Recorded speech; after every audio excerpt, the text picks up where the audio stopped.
Finally got all my guitars up, which was a very big, cool time for me in my life. I've always had all these guitars. I didn't have the biggest collection in the world until just recently, in the last couple of years. All these Yamahas came from pretty much 2018 to now. And a lot of the other basses and guitars and stuff like that I acquired from an estate sale from a buddy of mine that passed a while ago. So I didn't have as many as I have now, probably about when I was, I don't know, 10 years ago and stuff like that. I still had a pretty decent collection, but I never really had enough to justify, you know, screwing them all to the wall and everything like that. And I finally was able to get close in my house so I can finally do these kind of modifications you can't do into a rental. So anyways, what I'm trying to explain today is how to do this and how we figured this out. There's a couple things that we had a little bit of a challenge with, specifically because right here, this is a water shutoff for the basement. So that's where you turn off the main water supply to the house. So we had to deal with that, and then we also had the sconce lighting, because this house used to be, this particular room used to be a home theater. So above us is where a projector would shoot the picture on the wall over here. So we had all these sconce lights to deal with. Now in the other room, which I'll show you, I was able to actually, it was very simple how I actually put these together. This right here is pretty much a 1 inch by 3.5 inch board. I thought it would be a 4, but it's actually no, it's just you can see it's just 3.5 right there, all right? And it's basically, well, it's about 3/4, so it's not actually a full inch. But it is a 6-foot board, and I got this for about, at Home Depot for, I think it's $3 and maybe 90 cents or something like that for each board. So be able to hang 5 guitars on here comfortably if you do it in a certain pattern. So basically what I ended up doing with this, which was really simple, is I just found the middle point on the board, which we all know it's going to be right there at the 3 feet mark, which is 36 inches. Okay, so once you find that, you make a little dot, and it's pretty simple. Now, obviously we don't screw these things in until this is mounted on the wall. And how you want to do this is, even though this is going to be center into your wall, if that's the way you want to put it, you got to find the studs. The reason that I bought this particular plank is because I don't trust anchors. I've got instruments that are, you know, from 1959. I don't want to be hanging them on the walls if I don't feel like they're ever going to stay there. So these actually come with 4 holes. You can see right there. So it's got plenty of, once you've got 4 in there, and yes, if you did some drywall anchors that were actually pretty decent, they'd be okay. But I've hung enough mirrors and pictures and all sorts of different types of things to see how these things can fail. So I would just give you full disclosure. I don't hang any instruments on just drywall alone. I just won't do it. Anyways, to fast forward to what you're going to need. If you have one of these, which is basically a stud finder, they're pretty widely available. Basically, they'll go against here. You push down on the button, and what you'll do is you'll just slide it left and right. Okay, now I'm putting this against wood, but you can kind of see how it's going there. And once it gets to whatever it thinks is the center, it'll actually illuminate this line, and then you can make a mark with your pencil, or, you know, just take a nail or your screw or whatever and just pop a hole right there, and that's where that point is going to be. Now, by code, not every house is built like that, and sometimes they have to make, you know, around pipes and stuff like that, so it's not always going to be the same. If you find the center, and those things are not 100% reliable, I can promise you that, you do have to be careful of a few things. Every 16 inches, if you can actually find the center of a stud in your wall, and you don't have a stud finder, okay, it sucks, but if you think about it like this, if you know you're going to put a board up, and you're going to be, you know, putting nails in the wall, you can kind of be a little iffy with it. In other words, you can punch with your drill. You just got to be careful, because you make sure that there's no electrical or anything else. But if you're going to go through the drywall, if you've got nothing behind it and it just goes straight through, you know that there's no stud there. And sometimes what happens is the stud finder itself will be off, and it won't get you. It'll probably think it's drywall repair as a stud. There's all sorts of different things that can throw it off. But basically, when you find that point, if you find the center of that stud, which if you can, then you can measure right from that point to the left or the right, 16 inches, every 16 inches, and you can pretty much guarantee that's going to be the center of the stud if your house was built to code and it passed inspection and all that kind of stuff, which usually will. So that's how you can kind of see where that is. Now, this is the mounting screws that I use. It's about 12 bucks for, I don't know how many are in here. Looks like, I don't know, it's 1 pound. That's how they did it. I don't know if they did it by numbers, but these right here are very, very small. Let's see if I can focus in on this. But it's a it's very, very small head. So it doesn't. It's really hard to see where the actual head is. See if I can focus on my hand here. There we go. So you can see, and it's also a star bit. And these kits actually, you don't have to worry about buying the actual bit separately or trying to find that. These actually will come in the package in a little piece of plastic. So you just need to put this into your adapter, whatever tool you've got, and it will drive it. But it's a very good screw, and it doesn't. You just only have to be careful with it because the side of the head is not very big. The challenge with these things, they can go straight through. So you got to be careful. Once you get them in there, if you use an impact driver that goes really, really quick, just be careful when you get really close to the wood because it'll go right through this. So anyways, the other tools that you're going to need, once you find, let's just go ahead and put something on the wall to see. Now right here is where I know a nail is, and then I know where a stud is, sorry. There we go, it's focused. Alright, so this is what you do to find your stud finder. You basically push this button until it's illuminated, and you slightly go back and forth, and then when you start to see the LED light up, it's going to give you kind of like a center point, and then when you get right to the center, then it'll say that's the center of the stud, and that's where you make the mark, and that's where I drilled my hole. Now I was a little bit off, but keep in mind it's a 2-inch wide stud, so that's, you've got a little bit of error to play around with. Becomes a little bit of a nightmare if you catch the side of it because it'll still feel like you're hitting it, but you're really not putting a lot in there. But I'm also not hanging these studs with one screw or 2 screws. I mean, I've got 1, 2, 3, 4, 5, 6 on there, so I could literally. I could hang from this thing. It ain't going nowhere.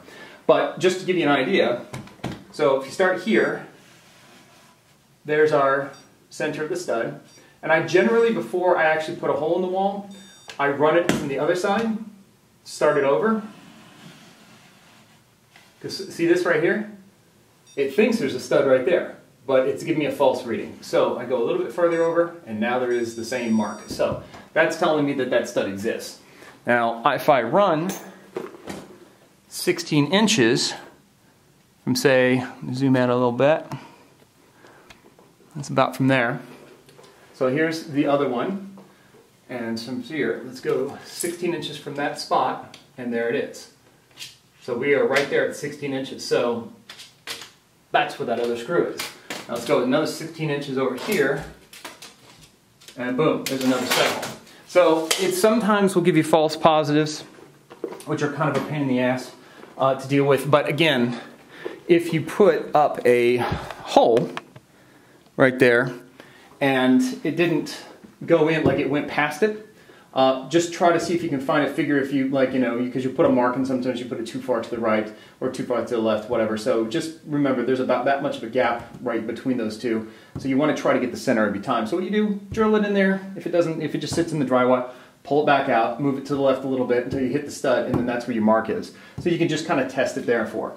Now the other thing is get yourself a decent, these things are a couple of bucks. They're not super expensive. You can go to Harbor Freight and get a plastic one it's not going to break the bank, and they all work. It's based off of water. It's pretty simple. So I just put this up there. It's not completely. It's within the realm of. I would say, let's say that's right there. It's within those 2 lines, so I'd call it level.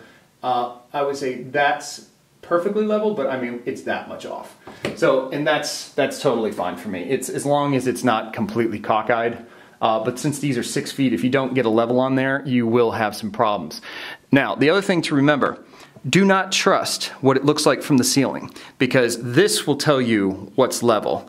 The ceiling is not perfect. It's drywall, it's compound, it's all sorts of different things that can throw you off. So do not trust that as the visual, okay? Because you can see sometimes over there, oh, it doesn't look right, and then you look over here and it doesn't look right, but when you get to the other side of, you know, the points over here, and you're like, oh wait, it looks too high over there, we didn't level, and you put the level up there and it's perfectly level. It's the ceiling that's not level, or it's not squared, okay? So if you know anything about building and construction, there is no straight wall, there is no true or plumb or anything like that. So this all works. Now, point of caution, a couple things. When you are going to be screwing anything near any kind of water source or any kind of electrical source, take extreme caution. If you go putting in a nail with a pipe that you can't see, generally they run up and down like this, okay? But this pipe underneath there, I checked how long this screw was and how far it would go into this plank plus into the drywall, how much it would be back there. I give that gap, and there was probably another 2.5 inch gap between the farthest point of this was. So I felt very, very comfortable putting that screw right here and right here. But if you are nervous at all and you just don't want to do it, just avoid that. Put a couple, like where you know that you're not going to have an issue with pipes or anything like that, put a couple more somewhere else and a couple of studs. That will be enough to skip this point, okay? Just avoid water at all costs. You don't want to pop a tiny little pinhole into a copper pipe and not know about it, and then one day you've got flooding, you've got mold, you've got mildew, you've got all these kinds of problems, and then you got to get into a mitigation process, and just for the cost of a screw, not worth it. Don't do it. Same thing with any of these type of things. If you're going to be moving lights or if you're going to take things off walls, typically you're not going to have sconce lighting in walls. It's a very kind of a special thing to have sconce lighting in any room. That's not just like a bathroom or something like that. But now, on to the next thing. So, essentially what I did with these is I used these screws for the mounting, okay, onto the wall through this, and I put 5 of them up. However, I did use these. These came with a different type of set of screws and stuff like that. I used these screws, which are drywall screws, okay? Flip this around so I can see what I'm doing. But basically, these are kind of a standard, nothing special. They're just a regular Phillips head type of screw, and they're very, very sharp, okay? So they will hold really well, but they fit perfectly in here, and they're dark, and you just don't have to worry about them falling off, because they're very strong screws. But I used the 3 on this particular ones on the top here, and then the sides, left and right. And then when I put this guy in, what we did at the end, to give this some support, because these are very, very inexpensive, I call them cheap as crap, they bend.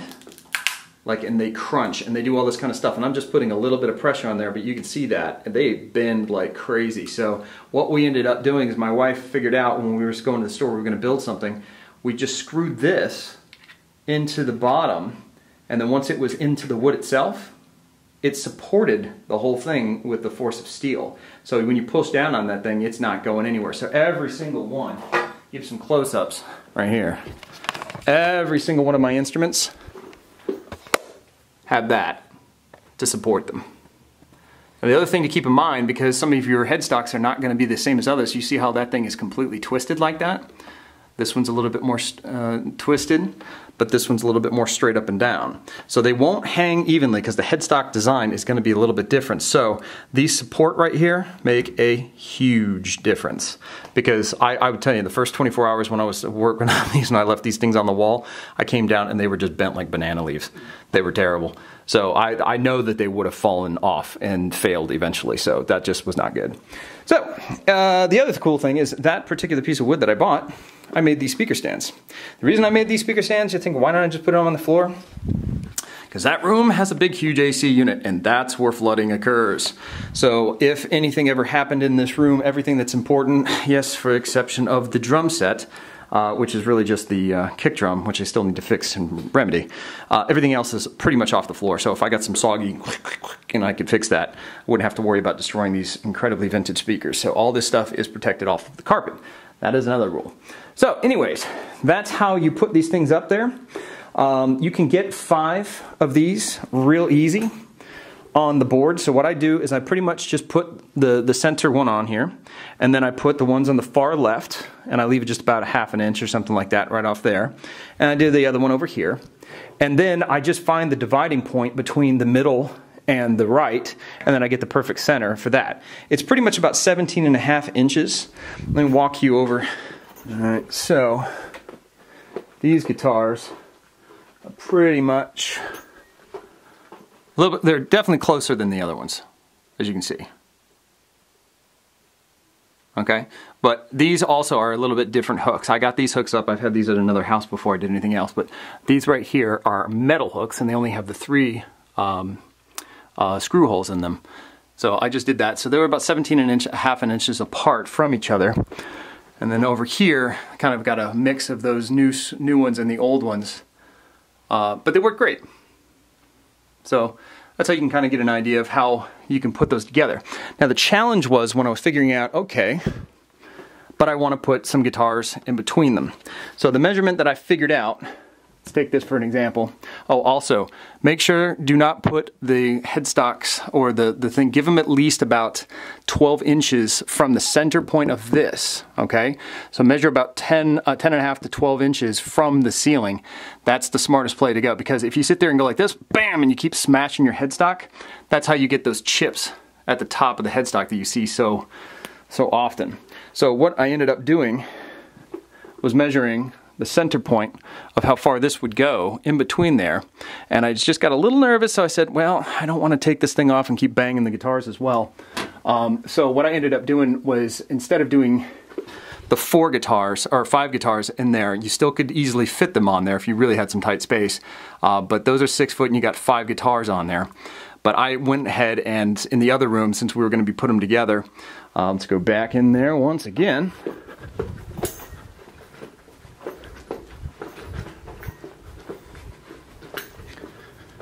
All right, so we can see we have a substantial difference as far as the spacing, especially for that guy, because I wanted to kick everybody in the head. So we went, I think, 21.5 strong. And what I mean by 21.5 strong is any of the points that you look on, like for example, let's just call this, there's 4 inches, right?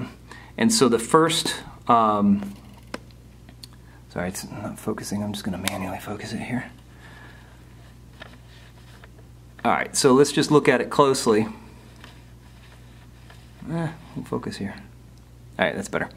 So the first 16th, okay? If you just say it's 4 inches strong, that whatever that first little line is, okay? Because the next one would be an 1/8. So if you're right between the 8ths, we just call that 4 strong. Okay, so if I said 21.5, or let's just say 6.5 strong, it's basically 6 half plus one of those lines, and that's what we consider strong. That's really kind of being stupid if you're trying to be way over the top, but for the most part, that's what we measured it. So we got 4 bars, we got 4 guitars across the first 6 strips, and we did it 21.5 inches. Now again, the reason that we use that is because we had to deal with sconce lighting. Okay, you may not have that problem, so you can actually tighten your guitars up just a little bit more. But if you want to keep a decent size between them, so you don't have to worry about anybody knocking into them. See, this is a little bit of a challenge because of this overhang came down and I just had to deal with it. I have to be very, very, very cautious when I pull this thing off so I don't bang into it. So that's the main concern about getting the headstocks too close to the top of the ceiling. Other than that, it's a pretty good setup. You can do if you just have 1 row of guitars, you can do the 5, and then you can put another row of this below it, and then just figure out the spacing between it so you can get the guitars to do that. But pretty easy. So again, drywall screws. This is what I use for mounting the pieces. These finishing screws that come with a little star bit, that's what we mount into the actual studs themselves. And then just make sure that you put at least 4 to 5 of the anchor screws into the studs. So get yourself a level, okay? Put the board where you want it. Make the mark on the wall so you know where it's level, and then you can put the board up there. And then before you put in multiple screws, I usually put in kind of a post screw over on the right side, or kind of the mid-right, and that way when I put that there, I can still turn this thing up and down and then get it perfectly level. So I just literally sit this right on top of it and get it exactly where I want. Make another mark farther down, screw that in there, and then it's good to go. So yeah, stud finder, It's definitely worth it. It's going to be 20, 25 bucks if you get a decent one. And honestly, it's worth having for the rest of your life because, you know, hanging pictures, whatever you need to do, if you've got something that's going to be really heavy, it's worth having those around the house.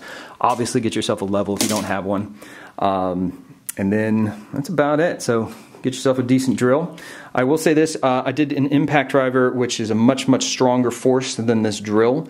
I mean, you can take off a tire with those things, or a rim, but just be careful. They can be very quick and they can go way too fast. So hit me up with any questions or comments and I'll help you out.